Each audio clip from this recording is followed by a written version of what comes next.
I'm getting to the Oh, microphone. Sorry, man. I'm outside painting a fence with my 5-year-old daughter.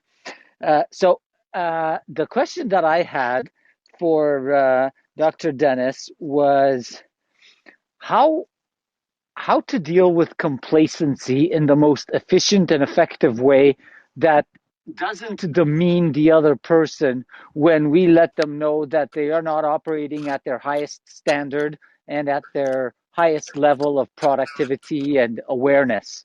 What's your thoughts on that, sir?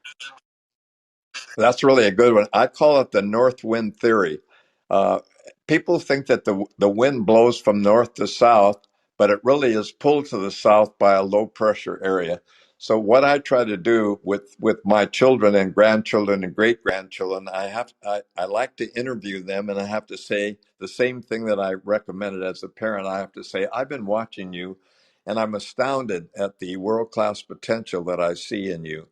And I try to ask them a lot of questions about what their current passion is. So instead of getting a yes or no answer, because it's very difficult to get other than a yes or a no, because young people don't like to talk to their older people because we're just mom and dad, and we're not the kind of people they like to share their intimate things with. So what I've done with children who are not performing up to their level is I've even been able to say, I know that probably I've not been as much of a role model, and I don't demean myself, but I say, I know I could have done a lot better job in helping inspire you because I tend to be too busy. But I wanted you to know that I'm very inspired myself by the potential that I see in you.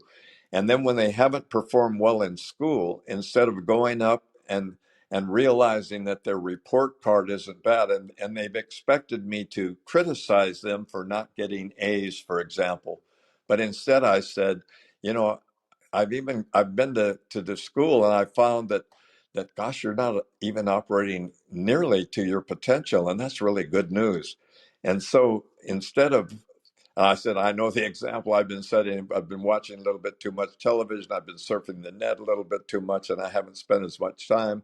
We haven't gone to some job fairs. We haven't been really getting around. But I want you to know that I see so much opportunity in you, and I try to north wind them by in a low pressure way by me saying and excitedly that they have more potential than they've been using, and I see it. And the other thing that I've been able to do is say, I've got a gift for you.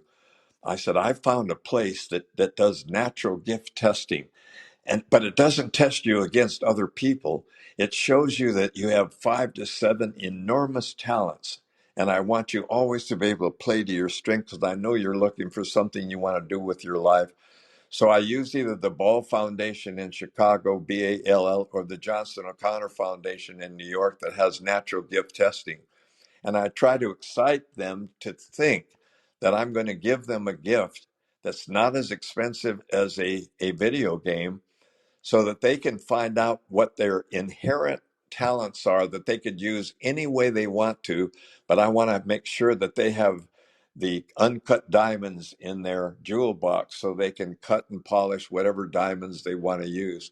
So even when it comes to give them a talent test, I will make it seem like it's something that is not going to test them against other children, is not going to make them find out what their weakness is. I'm trying to play to their strengths as much as I can. So it's really looking at them, watching them at play, watching them and what they like to do in their spare time, and then trying to help them find more activity, more proactivity in the things that they love and that they're good at, so they may find a career in what they love.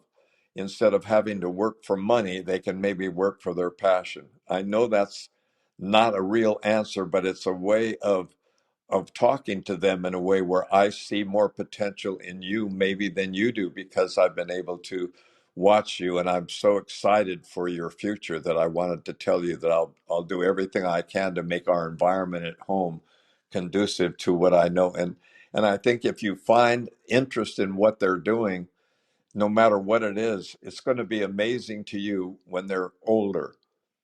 that they can even repeat to you all the inspiration that you've given them. I'm finding my grandchildren can already quote things that I thought they paid no attention to whatsoever. So I would just say keep using low pressure and never putting pressure on them, because they'll revolt from that. That they really will react against any kind of criticism or pressure. Whereas if you use it as encouragement and inspiration, it'll work better. That's a great quote.